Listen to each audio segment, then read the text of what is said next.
So it's this tension that you alluded to earlier of what's in the best interests of the masses, like the social interest versus the individual's interest as it relates to freedom of speech, correct?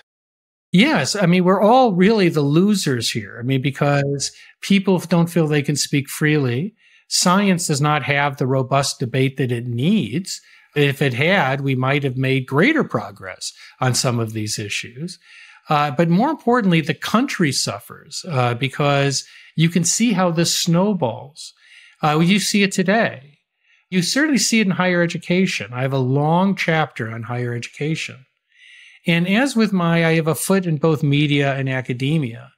And I feel the same way as an academic. I would have told you 30 years ago that it would be absurd to think that our higher education institutions would be as intolerant as they are today. The self-surveys of faculty, where they identify themselves, found that in many cases, in one case, they found that over 40% of departments didn't have a single conservative or Republican. They've purged these viewpoints, and now most of the debate runs from the left to the far left. Now, I happen to agree with many of those views socially. Sure. But I miss what we had. And I think it is a loss to my students. I think so too. I think it even goes further.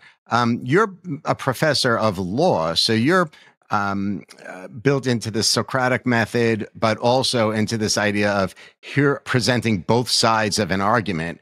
Whereas for me, I am a professor of business. I teach an MBA class, and ultimately, I'm teaching one, for the most part, one perspective. And I think that's where the real danger comes in. But listen to this. I took some data from the Foundation for Individual Rights and Expression. I don't know if you've heard of this entity before. Yeah. This data surrounding this topic specifically is remarkable. They argue that, or they claim that since 2020, there have been 650 attempts to professionally sanction scholars in both public and private universities for speech that would be, quote unquote, protected by the First Amendment. FIRE also says 1 in 6 professors report having been disciplined or threatened with discipline for their research, and 33% report having been pressured by colleagues to avoid researching controversial topics. If we as a nation are limiting free speech and free ideas at the academic level, at the professor level, how does the next generation and the generation thereafter look? Like, what's going to happen to our society? FIRE has an amazing surveys that they have done. And Mark, it also goes to your point about chilling effects, that there's also surveys, a great number of them, showing that a majority of professors and students say that they don't feel free speaking openly in class or even on campus. So these are people who are self-reporting this, and it's uniform. These are not one or two outliers. These are virtually every poll is showing that faculty and students are afraid. And, I have a free speech blog, and we often track these controversies at universities. And I'll have professors send me stuff every day. And I'll often say, why don't you write on this? And they're often very honest. And they say, I can't lose this job. Right. Many of them are contract professors. And the fact is that if you get tagged, if you get targeted today in a cancel campaign, they take everything that you value as an intellectual. People don't seem to realize it, that you're stripped of associations, publications, speaking opportunities. Everything that an academic needs to be fully intellectual, you lose it all. And when you see a colleague go through that, most people say, but for the grace of God go I, and they remain silent. That's what has really amazed me, is that you've had faculty fired for their speech, and virtually none of their colleagues stand up to defend them because they're afraid.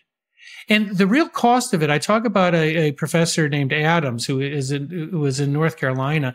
He was a conservative who was repeatedly targeted. He had to go to court, I think, 3 or 4 times, won every time to reinstate himself. And then he made some joke on social media, and it all started again. And they said that they put him under investigation, and they finally convinced him to take a settlement, to just simply leave teaching. Wow. And almost on the last day, that he would be a professor. He went home and he killed himself. That's terrible. And what people need to understand is that those stories are not just stories about tragedies like Adams, but also thousands that view people like Adams and say, I don't want to be that way. I don't want to end up that way. It's better for me to be silent. But the real costs are to the students. You know, I went to University of Chicago, and when I went there, I loved every minute of it. To me, it was like going into the Star Wars bar scene, you know, where you just had every different type of ideology, morals, values. I lived in a vegetarian cooperative, and downstairs we had Trotskyites that would meet, and upstairs we had militant vegans, and next door we had libertarians. And I thought most of them were absolutely insane, but I loved every minute of it. I loved talking to them because I loved talking to people that could see what I was seeing and see something completely different. You just don't have that as much today on our campuses. And it's a shame. I mean, I feel sorry for students because of what we have done to higher education.